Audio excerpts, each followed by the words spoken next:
I'm Brock Romanek, the driving force behind Zippy Point. Today, Kevin LaCroix joins us to talk about D&O insurance, an area for which he is known as the man. That's not only because he's been in the field for almost 40 years, wearing all sorts of different hats, but because he's been diligently blogging about the topic for nearly 15 years on the D&O Diary, a truly tremendous blog. But Kevin does have a day job. He's the guy you hire to help negotiate your coverage with a D&O insurance carrier. He's a lawyer. The D&O insurance stuff is legalese intensive, trust me. And he serves as Executive Vice President for RT ProExec, a division of RT Specialty. RT ProExec is an insurance intermediary focused exclusively on management liability issues. By the way, if you're new to D&O insurance, make sure you check out the right side of Kevin's blog. You'll see some nuts and bolts about D&O insurance today on Zippy Point.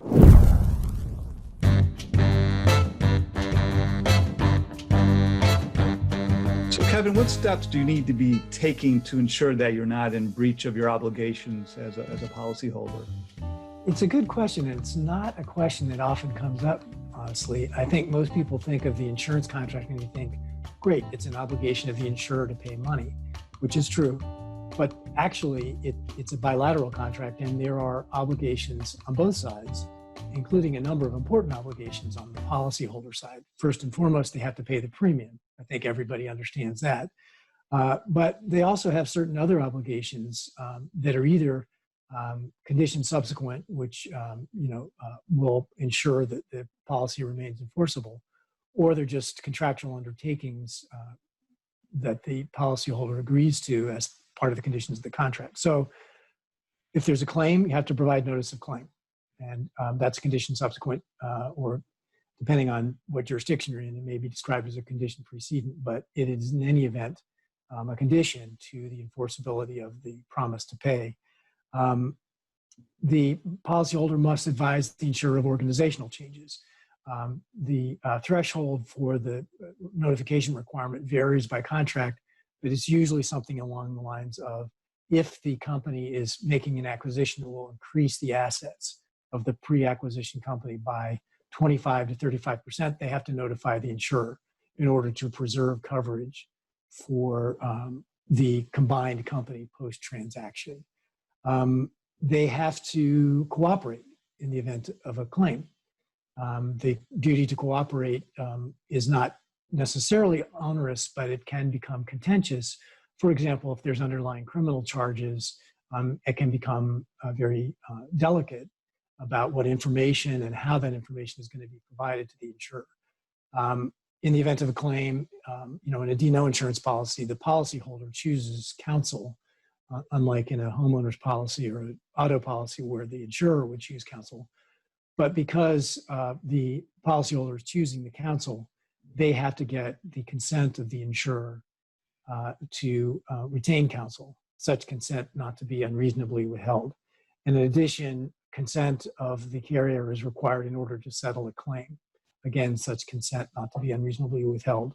I've gone through that quickly. My point basically is there are a series of obligations on the policyholder's part that are important and are important to fulfill in order to maintain the enforceability of the promise to pay. That is an illustration of where the contribution of a knowledgeable, skilled claims advisor can be important, as well as outside counsel.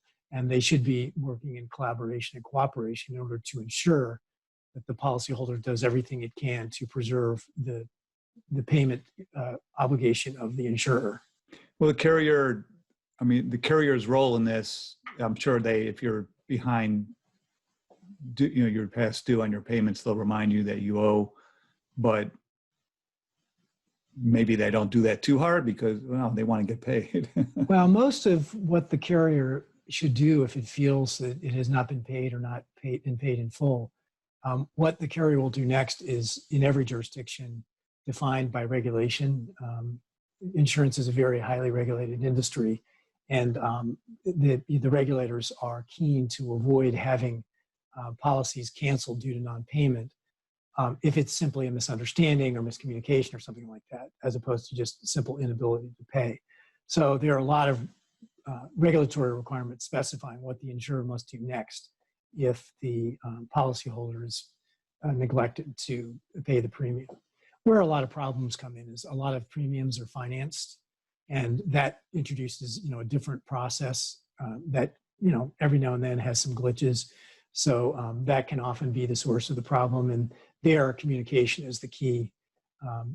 Although typically the problem is between the policyholder and the finance company, not between the policyholder and the insurance company. Usually the agreement to finance is agreed, the funding goes from the finance company to the insurance company. So the insurance company is paid, that's fine.